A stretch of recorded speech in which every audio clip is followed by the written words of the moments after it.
சுவாமிகள் இந்த தலத்திலே தங்கி நிறைய பதிகங்களை பாடி மகிழ்கிறார். அதன் பிறகு எப்படியாவது நாம் ஆரூருக்கு செல்ல வேண்டும் என்கின்ற ஒரு ஆர்வத்திலே ஒவ்வொரு வழித்தடமாக சென்று அங்கே இருக்கக்கூடிய தலங்களை தரிசித்து வருகிறார். அப்படி தரிசித்து வரக்கூடிய தலங்களிலே திருத்திணை நகர், திருமாணிக்குழி போன்ற தலங்களை எல்லாம் அங்கே சென்று வழிபாடு செய்கிறார். இதெல்லாம் ஒரு நீண்ட பதிகம். அடுத்து சீர்காழிக்கு வருகிறார். திரு கழுமலம் என்று அதற்கு பெயர், மற்றொரு பெயர். சீர்காழிக்கு 12 பெயர்களிலே இதுவும் ஒன்று.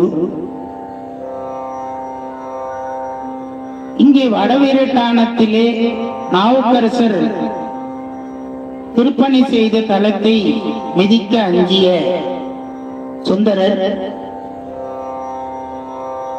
திரு கழுமலம் என்று சொல்லக்கூடிய சீர்காழியிலே ஞானசம்பந்த பெருமான் அவதாரம் செய்த தலம் என்று கருதி அந்த தலத்திற்கு உள்ளே வராமல் அந்த எல்லை ஓரமாக நாயனார் சென்று கொண்டிருக்க சீர்காழியிலே இருக்கக்கூடிய பெருமான் அவருக்கு எதிர்காட்சியாக கைலாய காட்சியை கொடுக்க அதை கண்டு அந்த கைலாய காட்சியை கண்டு திரு கழுமலத்திலே ஒரு பதிகத்தை அந்த இடத்திலேயே விண்ணப்பம் செய்து மகிழ்கிறார். அந்த ஒரு பாடலை இப்பொழுது விண்ணப்பம் செய்வோம்.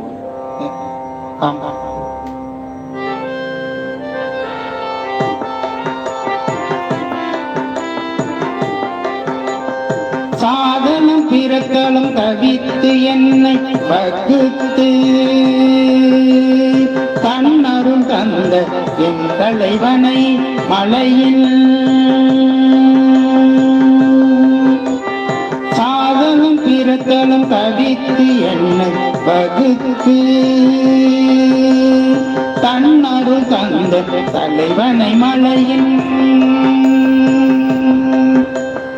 மாதினை மதித்து அங்கோர் பால் கொண்ட மானியை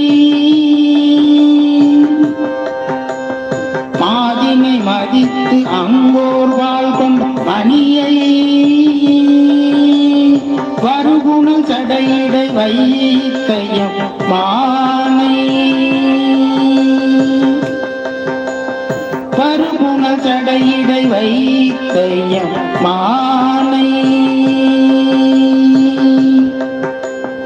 ஏதிலன் மனத்துக்கு ஓதிரும் பொண்ட நீரை ஏதிலன் மனத்துக்கு ஓதிரும் பொண்ட நீரை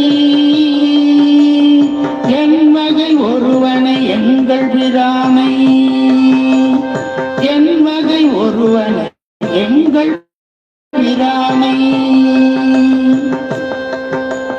காதில் வெண்குழையானை கடல் கொள்ள மிதந்த கழுமல வலன கண்டு கொண்டேனே காதில் வெண்குழையானை கடல் கொள்ள மிதந்த கழுமல வலன கண்டு கொண்டேனே கழுமல வலன கண்டு கொண்டேனே கண்டு கொண்டேனே. திருச்சிற்றம்